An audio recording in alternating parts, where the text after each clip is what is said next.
વડોદરા શહેરના અતિ સંવેદનશીલ વાડી વિસ્તારમાં શાસ્ત્રી બાગની સામે સરકારની પડતર જમીન મંદિરના ટ્રસ્ટને આપવામાં આવી હતી, જેમાં લઘુમતી વ્યક્તિનું નામ ચડી જતા તંત્ર હરકતમાં આવ્યું છે। વડોદરા શહેરના અતિ સંવેદનશીલ વિસ્તાર સમાવાડી વિસ્તારમાં શાસ્ત્રી બાગની સામે સરકારની પડતર જમીન આવેલી છે, જે જમીન ગણપતિ મંદિર ટ્રસ્ટને વર્ષો પહેલા આપવામાં આવી હતી। જોકે ગણપતિ મંદિર ટ્રસ્ટના જવાબદાર લોકોએ તેનું ધ્યાન ન રાખતા આ જમીનને લઈને વિવાદ ઉભા થયા હતા। ભાજપના પૂર્વ કાઉન્સિલર કોર્પોરેટર વિજય પવારના કહેવા મુજબ આ જમીન પર ગણોતના આધારે નામો દાખલ થયા હતા। આ સાથે કોઈ લઘુમતી વ્યક્તિનું નામ પણ ચડી ગયું હતું। આ સમગ્ર ગંભીર મામલાની બાબત ધ્યાને આવતા પૂર્વ ભાજપી કોર્પોરેટર વિજય પવારે સ્થાનિક ધારાસભ્ય અને સરકારના મુખ્ય દંડક બાળકૃષ્ણ શુક્લનું ધ્યાન દોર્યું હતું। બાળકૃષ્ણ શુક્લે આ મામલાની ગંભીરતા ધ્યાને લઈ તાત્કાલિક વિજય પવારને તમામ દસ્તાવેજો સાથે ગૃહમંત્રી અને વડોદરાના પ્રભારી મંત્રી હર્ષ સંઘવી સાથે મુલાકાત કરાવી હતી, જે બાદ કલેક્ટરને આદેશ થતાં કલેક્ટરે આ મામલાની કાયદાકીય પ્રક્રિયા શરૂ કરી હતી, જેમાં આજે સુઓ મોટોના હુકમ મુજબ અધિકારીઓએ સ્થળની મુલાકાત લીધી હતી અને જમીન પરના હક ધારણ કરનારાઓના નામ રદ કરવા તથા જમીનમાં શ્રી ગણપતિ ટ્રસ્ટ એ મુજબનું નામ દાખલ કરવા તથા સવાલવાડી જમીનમાં દાખલ થયેલા ગણોના વારસદારોના નામ કમી કરવા મામલતદાર અલ્પેશ જોશી તથા અધિકારીઓએ કામગીરી કરી હતી। વડોદરા કસ્બા સર્વે નંબર 1424 છે સિટી સર્વેનો। આ જમીન શ્રી ગણપતિ મંદિર ટ્રસ્ટના નામે આવેલ હતી।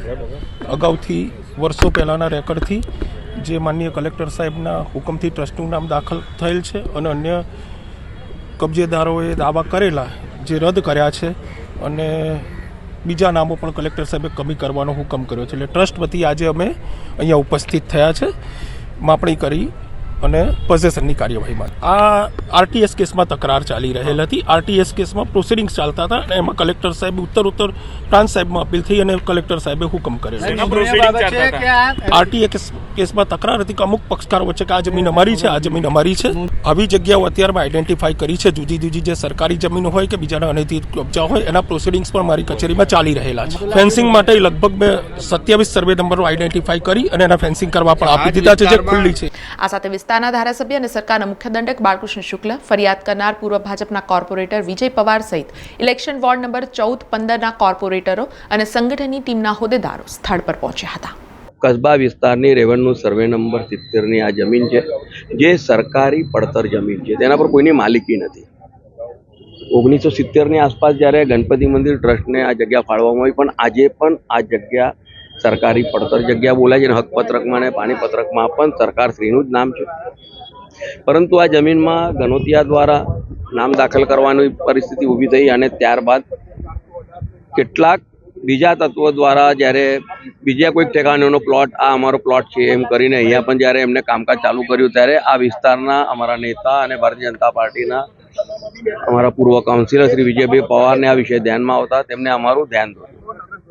તેઓને લઈને અમે રાજ્યના ગૃહમંત્રી શ્રી અને પ્રભારી મંત્રી શ્રી હર્ષભાઈ સંઘવી સાહેબને જ્યારે આખી વિગતની ચર્ચા કરી છે, વિષયની ગંભીરતાને ધ્યાનમાં લઈને તેમને કલેક્ટરશ્રી અને મ્યુનિસિપલ કમિશનરશ્રીને સીધી સૂચના આપી અને તેમના માર્ગદર્શન અનુસાર કલેક્ટરશ્રી દ્વારા રેકોર્ડ ટાઈમમાં આખો કેસ ચલાવવામાં આવ્યો અને આ તમામ નામો આ કાગળ પરથી રેકોર્ડ પરથી દૂર કરવામાં આવ્યા અને ભવિષ્યમાં કાયદાકીય તમામ પગલાં લેવાના છે। એ કલેક્ટરશ્રી અને તેમનું ડિપાર્ટમેન્ટ જે છે એ લેન્ડ ગ્રેબિંગ હોય કે કોઈ પણ વિષય તમામ વિષયો એ લોકો લેશે।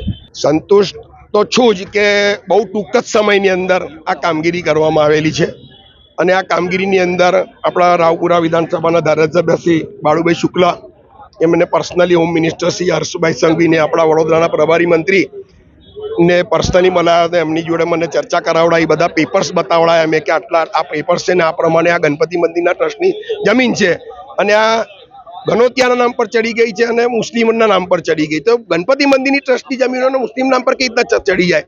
એના આધારે મેં લેખિતમાં કમિશનરશ્રીને જાણ કરી, કલેક્ટરશ્રીને જાણ કરી, મુખ્યમંત્રીશ્રીને જાણ કરી અને હોમ મિનિસ્ટરને બી લેખિતમાં જ જાણ કરેલી।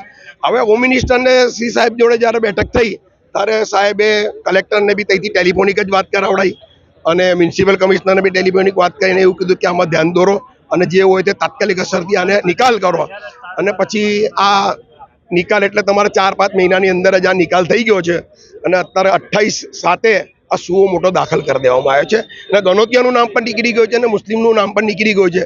એટલે અમને હર્ષ સંઘવી સાહેબનો બી આભાર વ્યક્ત કરીએ છીએ, અમારા ધારાસભ્ય બાળુભાઈ શુક્લાનો બી આભાર વ્યક્ત કરીએ છીએ, કલેક્ટરશ્રીનો આભાર વ્યક્ત કરી અને મ્યુનિસિપલ કમિશનરનો બી આભાર વ્યક્ત કર્યો. સમાચારોના સતત અપડેટ માટે TNN ન્યૂઝને YouTube પર સબસ્ક્રાઇબ કરી બેલ આઇકોન પ્રેસ કરો અને અમારી સાથે જોડાયેલા રહો Facebook, Instagram અને Twitter ઉપર.